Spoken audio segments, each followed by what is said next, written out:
Bienvenidos, bienvenidas y bienvenides a un nuevo capítulo de Frikis Caóticos Neutrales. El día que os deis cuenta que en este canal de YouTube, redes sociales y podcast yo hago como si tocara la batería cada vez que empezamos el programa, pues han pasado 2 temporadas y nadie lo ha visto. Casi 3, de hecho. Estamos ya ahí acabando. Más de la mitad de la tercera. Pues sí. Pues bueno, hoy vamos a recuperar precisamente un capítulo... Cómo nos gusta reciclar contenido, Efectivamente, un capítulo de la primera temporada y de la segunda temporada, y no que puede fue haber 2 sin 3. El glosario de juegos de mesa. Pero a ver, también vamos a decir que es uno de los vídeos, primero, más vistos, ¿Sí? O sea, a la gente le ha gustado, y además que más recordamos nosotros, porque en algún momento siempre nos viene bien recordar lo que es hemos nuestro hablado. lenguaje del día a día, lo que utilizamos. Entonces, hemos hablado en el primer capítulo de pues, un poquito el tipo de juegos y la duración. En el segundo capítulo hablaremos sobre todo de mecánicas. ¿Sí? Y este tercer capítulo quiero dedicarlo a si a alguien le hemos ido picando durante estos 2 añitos casi que llevamos haciendo, estas 3 temporadas, y ha empezado a buscar reseñas de juegos de mesa. Perdón, lo sentimos mucho. No ha sido... Sí, fue. O sea, siempre, queríamos hacerlo. Pero claro, ahora igual se ha puesto a leer reseñas y se ha encontrado muchas más palabras que usa la gente que reseña juegos de mesa. De hecho, las escribimos nosotros para hacer este programa. Que no tiene idea qué significa. Entonces, pues vamos a dar un poquito más allá de un poquito de palabras que se usan en análisis de juegos de mesa. Pues hala. Bueno, pues vamos a empezar, más que con juegos de mesa, con un término que se usa más en rol, que es el metajuego, o dentro del rol, el metarol. Eso está muy feo, ¿eh? Sí, está feito normalmente. Es que tú utilices para jugar, ya sea en cualquier ámbito, información que no te da el juego. Es decir, por ejemplo, en un juego de rol que tú se supone que estás interpretando un personaje, en vez de hacer lo que se supone que haría tu personaje con la información que tiene tu personaje, que posiblemente fuera ridículo y morir, efectivamente dices, yo sé que ese es un pícaro, le voy a tirar 4 veces tirada de a ver si me está engañando. Porque pues no confío. Claro, no confías porque sabes que ahí hay algo como jugador, no como personaje. Vale, para explicarlo un poquito de una manera así para el pueblo llano, es cuando tú como persona actúas en lugar de tu personaje. Tu personaje tiene unos conocimientos, ha estado en unos sitios, tiene unas cualidades que tú a lo mejor como persona superas o no, pero no las utilizas. Uno de los casos más clásicos es el jugador que no ha estado en una escena y llega y de repente sabe toda la conversación que ha tenido no sé quién con otro personaje, en plan de, uy, pero usted no será un conde vampiro, ¿verdad? Por lo que sea. Por lo que sea. No le he visto. Hace nada alguien no estaría bebiendo en un cáliz de sangre. Entonces es eso, es cuando te sales del personaje, porque te puede salir pues para comentar alguna cosa, eso que siempre ha habido cachondeo, pero te sales del personaje con la finalidad de hacer como trampillas con conocimientos y cosas que tú no deberías saber. Eso es, dentro de los juegos de mesa se habla del metajuego cuando tú puedes usar efectivamente esa información de la gente con la que estás jugando para sacar un poquito de ventaja en el juego, y lo que suele verse en las reseñas es cuánto permite o no el juego este tipo de trabajos. Es decir, que en un momento dado, pues tú acabas conociendo a tus amigos, sabes quién se tira faroles y sabes quién suele jugar más estratégico, y entonces tú, en vez de jugar sobre las cartas que hay en la mesa, juegas sobre si yo sé que este siempre hace lo mismo. Entonces, pues bueno, cuánto del juego permite el trabajar con eso o no, pues es posible que os lo encontréis en las reseñitas, y permite mucho o poco el metajuego. Siguiendo un poquito con los juegos de rol, pero también con los juegos de mesa, vamos a hablar del concepto del Game Master. Vale. El Game Master es un director de juego que en unos ciertos momentos hay juegos, ya sea de rol o de mesa, que necesitan que una persona quede de alguna manera fuera del juego, excluida, sí. A veces de manera un poquito indirecta y a veces de manera pues, completamente directa fuera del juego, para que la partida pueda funcionar. Esto es típico de los roles ocultos. El más famoso es el Hombre Lobo de Castronegro. También se habla la secta de Blood on the Clock Tower. Efectivamente, y Blood on the Clock Tower, en el que hace falta que alguien dirija la partida y que esté completamente fuera del juego. O juegos en el que ese Game Master es un poquito indirecto, como puede ser el Mysterium, sí, en el que tienes un jugador que hace del fantasma, que tiene más información, que tiene un juego completamente distinto al real, que es el del resto de la partida. Aunque en este caso está planteado de una manera en que el Game Master Ahí sí sería más asimétrico. Sí, casi. forma un poquito más parte del juego. Vale, esto lo podemos llevar a ejemplos. El Game Master, por historia de los juegos de mesa, siempre ha sido el jugador que narraba la historia en los juegos de rol, que no es una exclusión, o sea, no es,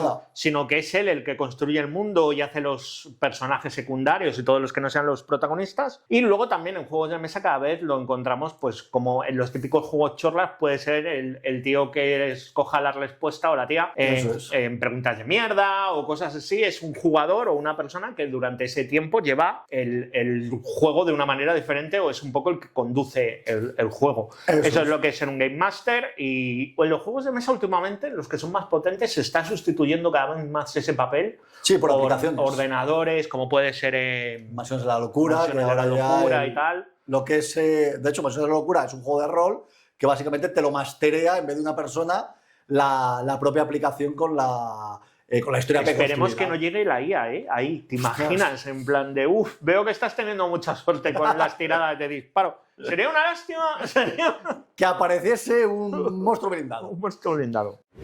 Ahora vamos con un término que normalmente viene abreviado como AP, que es análisis parálisis, que es lo que analiza dentro de un juego el tiempo, de alguna manera, que tarda una persona en decidir su turno. Sobre todo esto es un término que se usa en los juegos de mesa de Eurogames duros, que se llama, es de estos que puedes hacer muchas cosas, que tienen turnos muy largos, que tienen muchísimas mecánicas. Entonces, empieza a entrar en juego este concepto en las reseñas para determinar, decir, oye, ¿cuánto tiempo te vas a tirar sin hacer nada hasta que te vuelva el turno? Y que además no puedes hacer nada, porque esto, claro, hay juegos que ya han empezado a darse cuenta que esto es un problema, porque dices, a ver, si yo me voy a tirar en mi turno 15 minutos y luego somos 4 y tengo que esperar 45 a que vuelva mi turno, pues vaya buscando que juegos que tengan más análisis parálisis sean juegos que no tengan tanta interacción y entonces puedas pensar en el entreturno. Entonces, sí, esa persona está actuando, pero tú estás pensando tu siguiente jugada, con lo cual esa parálisis se hace más fluida a lo largo de la partida. También hay juegos que buscan mecánicas que te dicen, pues mientras tú estás haciendo tu tercera fase,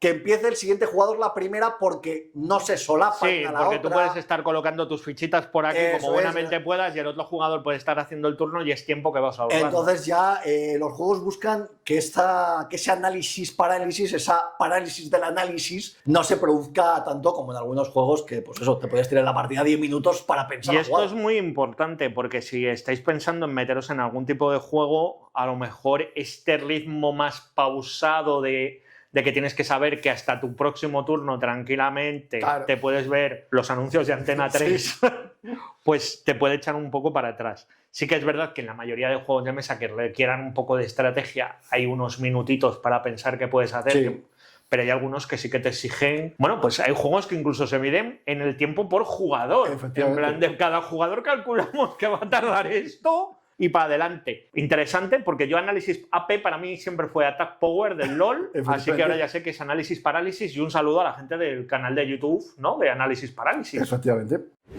Bueno, vamos con otro concepto de los juegos, que es el multisolitario, que suena un poco contradictorio. Multisolitario suena a lo que hace un quinceañero en su habitación. Estoy aquí con el multisolitario. No es eso. No es eso. Son juegos que en principio están pensados para jugar con otra gente, ya sea competitivo o colaborativo, pero que al final la mecánica lo que te lleva es a que cada uno haga trabajo sobre su parte, sobre su tablero individual, sobre su zona, y que al final la interacción sea muy pequeña o prácticamente nada. Aquí tenemos juegos como, por ejemplo, el Patchwork.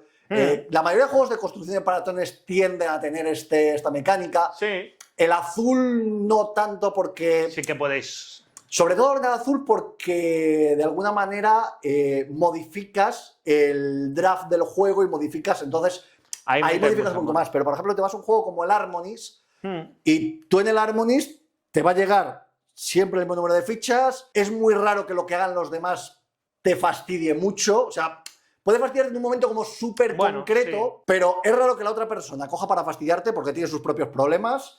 Normalmente sí. Y luego además, pues en realidad son 5 o 6 tipos de terrenos y hay 20 fichas de cada terreno. Hombre, sí, se puede dar el caso de que tú necesitas uno y no salga, pero es que hay 20. Es raro que, aunque te cojan una que tiene lo que tú quieres, no haya otra, Otra, o no salga en ese mismo momento para que tú lo Sí, puedas o coger. no puedas tomar otra opción. Al final, este tipo de juegos son unos juegos en los que tú tienes, como bien has dicho, tus problemas, tu gestión, y sí que suele haber como una columna de elementos en común para todos, pero que al final lo único que hacen es abrirte las posibilidades para que tú vayas intentando trabajar sobre tu propio tablero.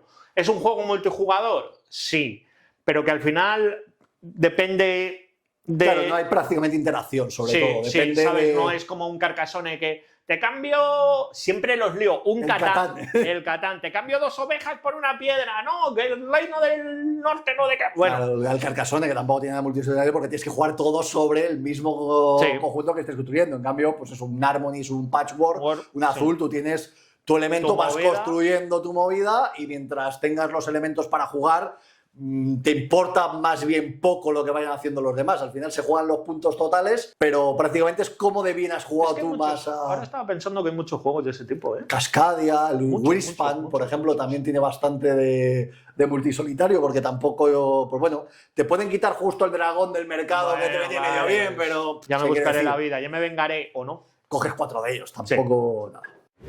Y ahora vamos con un bloque de términos que tienen que ver con cuánta información tenemos a la hora de jugar. Vale. Entonces, tenemos los juegos que van desde la información perfecta, el Perfect Information, que de hecho esto, técnicamente hablando, solo existe 3 juegos en el mundo. 3. Tres. O sea, no hay... Vale, Solo 3 juegos en el mundo funcionan con información perfecta. vale. ¿Y cuáles son? El ajedrez, las damas y el Go.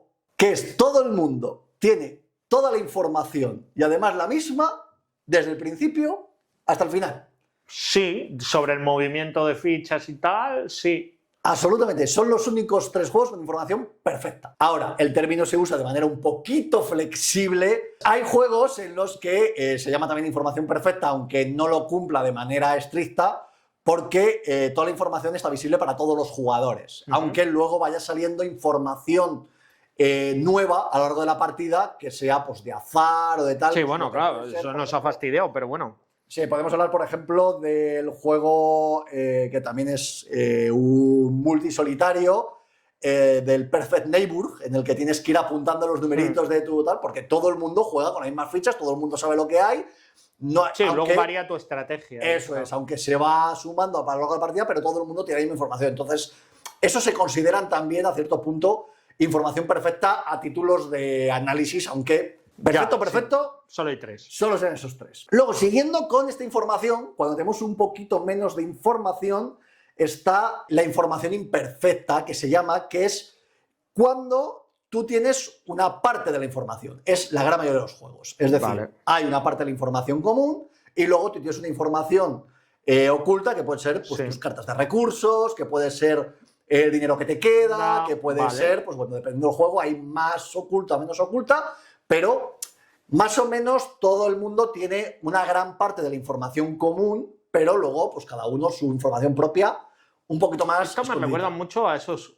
Por ejemplo, puede ser. Bueno, no, te iba a decir, el Cluedo aquí no entraría. No, Pero estoy buscando siempre un símil para que vosotros lo pilléis. el Catán, realmente, el Catán, Catán. tú tienes una serie de cartas en el que la mayoría de la información de los puntos, porque hay que llegar a 10 puntos, es pública. Tú sabes que, como tiene 2 ciudades y tiene 3 no sé casas qué, y tal, sí. tiene Vale, 6 puntos. Vale, pillo Ahora, ya por dónde vas. si tiene 3 cartas en la mano, Vete tú a saber lo que tiene. pueden ser 3 puntos. Entonces, ahí hay un pelín de información que puede variar un poco la partida, pero tampoco es demasiada. Entonces, Sí. información imperfecta. Luego existe otro tipo de información que es, para mí, la más divertida, que es la más típica de los juegos económicos, que es la información asimétrica. Es verdad. Bien, esta información es que toda la información, de una manera u otra, es pública. Es decir, la información es toda conocida. Esta información, además, nadie tiene información única. Es decir, tú no eres el único que sabes lo que sabes. Sí. Pero la información que tiene cada persona es distinta. Ujú. Es decir, tú y yo sabemos una cosa que Charizard no sabe, Charizard y yo sabemos una cosa que Que tú yo no no sabes, sé. y Charizard y tú sabes una cosa que yo no sé. Entre todos sabemos todas las cosas, ninguno tiene información que solo sepa él, pero ninguno tenemos Ay, toda la información. Este juego es, ¿cómo se llama el juego este que jugamos muchas veces, que es el de las acciones de Ese café? iba a hablar precisamente, El rico y el bueno, ¿No? que es un juego en el que cada persona tiene acceso a 2 tableros de Sí, la información suya y la del vecino. y cada tablero de información lo ve 2 personas. Entonces, Sí. claro, si jugáramos 3 personas o 4, digamos 4 personas, el de derecha y yo con el persona de mi izquierda comparto este tablero y Sí. sabemos los dos. Esa persona de mi izquierda Aquí, ve lo que hay en el tablero de su persona de la izquierda, que Ay, yo ya estos no son muy veo y divertidos. tal. Yo veo el de este lado que tú ya no verías, pero está viendo la persona que está aquí sentada, y estas 2 personas sí. tienen un tablero en común que no vemos ninguno de nosotros dos. Es La un poco información, el timón holandés de los juegos. eso es, está toda ahí, pero nadie la tiene completa y nadie tiene información él solo. Suele funcionar mucho este rollo en muchos juegos, sobre todo lo que tú decías. Económicos, y los tal, de yo bolsa, manipulación de mercado, Tú y yo especulación. sabemos que esto se va para abajo, pero este no lo sabe y puedes tramar un poco.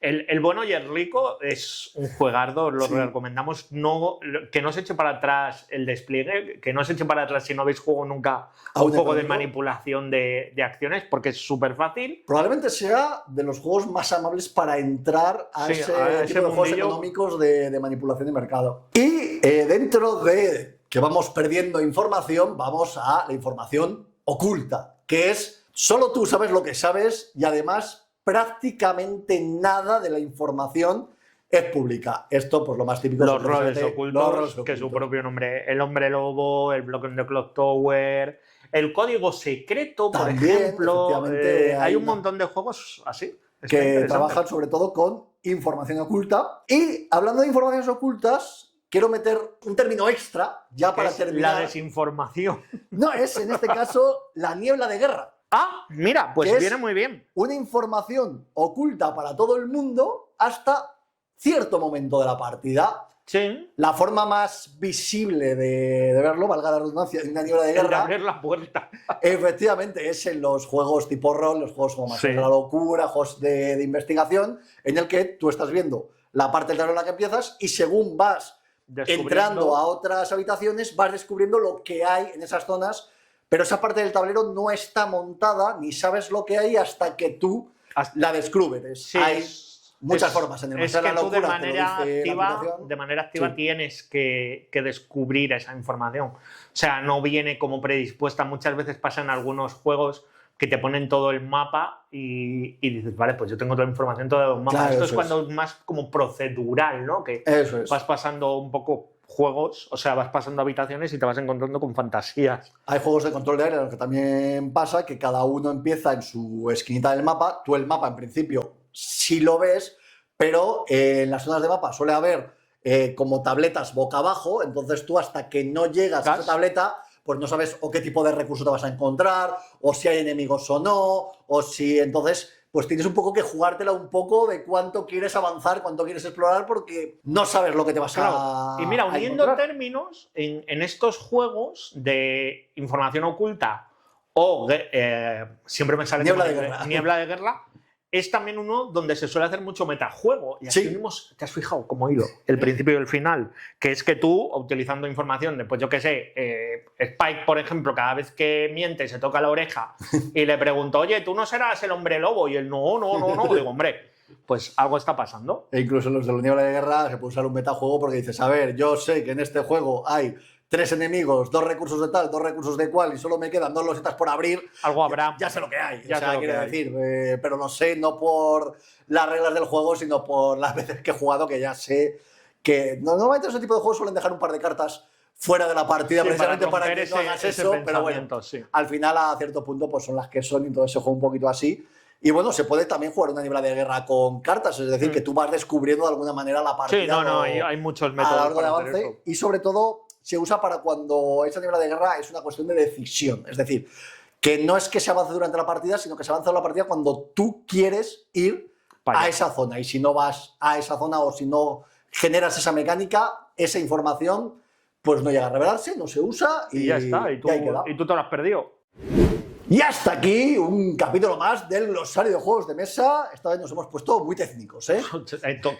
Queda todavía, no os preocupéis. Y si no, pues nos lo inventamos, como no tenéis ni idea. Sí, quedan muchos términos todavía por explorar, pero bueno, ya ahora ya, si os habéis metido un poquito a las reseñas, pues ya un poquito algunos de los términos que se usan más normalmente para definir juegos, pues los habéis ido encontrando y pues espero que os haya sido útil y que os sea útil en el futuro. Claro. Muchísimas gracias por estar ahí una semana más. Espera, una cosita. Dime. Una cosita. Si alguno de los términos que hemos utilizado aquí o eso encontráis alguno que no aparece, Que pues nos lo claro. ponéis en comentarios y nos decís, oye, ¿qué quiere decir noob? y te lo explicamos o alguna cosa así. Por supuesto, también os podéis mandar esas preguntitas o lo que Dudas, necesitéis por amenazas nuestras verbales, redes sociales. cualquier Somos cosa. caóticos virtuales en todas partes. Like por los 2 litros de agua que he perdido durante la grabación de este especial de hoy. Efectivamente, habrán salido por aquí arriba como de costumbre Sí. para que podáis seguirnos. Muchísimas gracias por estar ahí una semana más y nos vemos el próximo lunes en el próximo capítulo. Hasta la ¡Hasta próxima. luego!